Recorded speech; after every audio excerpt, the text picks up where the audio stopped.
Hello everyone, आज हम discuss करेंगे 25 अक्टूबर से लेकर 31 अक्टूबर 2021 तक के इनकम टैक्स, फिनांस और जीएसटी अपडेट्स। चलिए शुरू करते हैं इनकम टैक्स अपडेट से। आईटी डिपार्टमेंट ने सेक्शन 285 बीबी के तहत एक नया ऑर्डर इशू किया है, जिसमें फॉर्म 26 AS के अंडर आने वाले इंफॉर्मेशंस जैसे foreign remittances, IT details etcetera का स्कोप बढ़ा दिया गया है। सीबीडीटी ने कहा है कि 1,02,952 करोड़ रुपए का रिफंड टैक्स पेयर्स को इशू कर दिया गया है इस फाइनेंशियल ईयर में। आईटी डिपार्टमेंट ने मल्टीपल एफपीआईज को अपने कैपिटल टैक्स पर ज़्यादा टैक्स देने को कहा है और टैक्स ट्रीटी बेनिफिट्स देने को डिनाई कर दिया है। इंडिया ने G20 नेशंस पर इस बात का जोर दिया है कि लार्ज एमएनसीज को मिनिमम कॉरपोरेट टैक्स अपनी ऑपरेटिंग कंट्री में देना चाहिए। बहुत सी कंट्रीज़ ने ये इशू रेस किया है कि बड़ी एमएनसीज अपना प्रॉफिट और टैक्स लो टैक्स ज्यूरिसडिक्शन कंट्रीज़ में शिफ्ट कर लेती हैं, जिससे उनको बिलियन डॉलर्स का नुकसान भुगतना पड़ता है।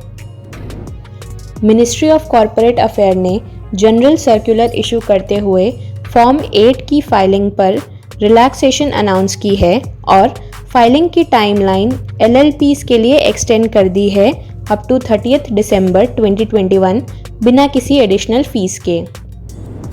सीबीडीटी ने सेक्शन 1023 FE के अंडर गाइडलाइंस इशू किए हैं, जिसमें sovereign wealth and pension fund के एग्जेम्पशन को लेके यह क्लैरिफाई किया है कि यह एग्जेम्पशन तभी अवेलेबल है जब इंडिया में जो सोर्स ऑफ इन्वेस्टमेंट है वो कोई बोरोइंग नहीं है। अब बढ़ते हैं जीएसटी अपडेट्स की तरफ। देश के ओवरऑल टैक्स स्ट्रक्चर को ट्रांसफॉर्म करने वाले जीएसटी रिजीम के 4 साल पूरे हो चुके हैं।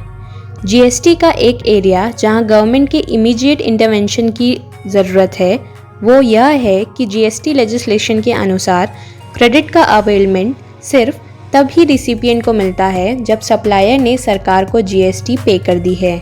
यह इनोसेंट परचेजर के लिए अनफेवरेबल लॉ है। टॉय मैन्युफैक्चरर्स को हाई टैक्स लायबिलिटीज पे करनी पड़ेगी, क्योंकि एक नए ऑर्डर के अनुसार किसी भी तरह का लाइट या साउंड अगर किसी टॉय में है तो उसे इलेक्ट्रॉनिक टॉय माना जाएगा और उस पर 18% की जीएसटी एप्लीकेबल होगी। सीबीआईसी ने GSTR2B फॉर्म का ऑटो ड्राफ्टेड ITC स्टेटमेंट का user manual advisory tax payers के लिए अपडेट कर दिया है। अब बढ़ते हैं फिनांस अपडेट्स की ओर। नोमुरा ने अनफेवरेबल रिस्क रिवॉर्ड का हवाला देते हुए डोमेस्टिक इक्विटी को ओवरवेट से न्यूट्रल कर दिया है। ग्लोबल ब्रोकरेज का कहना है कि चाइना और दूसरे एशियान कंट्रीज़ ने इंडिया को 2021 में आउट परफॉर्म किया है, इसीलिए अब सारे फंड्स दूसरी कंट्रीज़ में एलोकेट किए जाने चाहिए। रियल स्टेट इन्वेस्टमेंट ट्रस्ट और इंफ्रास्ट्रक्चर इन्वेस्टमेंट ट्रस्ट द्वारा इशूड डेट सिक्योरिटीज़ पर एफपीआईज का इन्वेस्टमेंट आरबीआई ने अब अलाउ कर दिया है। आरबीआई द्वारा वेरिएबल रिवर्स रेपो रेट की लिक्विडिटी मैनेजमेंट के थ्रू कमर्शियल पेपर्स पर रेट्स 10 से 15 पॉइंट्स का शार्प सर्ज हुआ है। JP Morgan market bond index में इंडिया के इंक्लूजन से $25 बिलियन का फॉरेन इन्वेस्टमेंट इंडिया में आ सकता है। एक्चुअल इंक्लूजन डोमेस्टिक और इंटरनेशनल डेवलपमेंट पर डिपेंड करेगा। आरबीआई रिपोर्ट के अकॉर्डिंग इंडिया का फॉरेक्स रिजर्व मार्च से सितंबर 2021 के बीच $58.38 बिलियन बढ़ गया है। Thank you.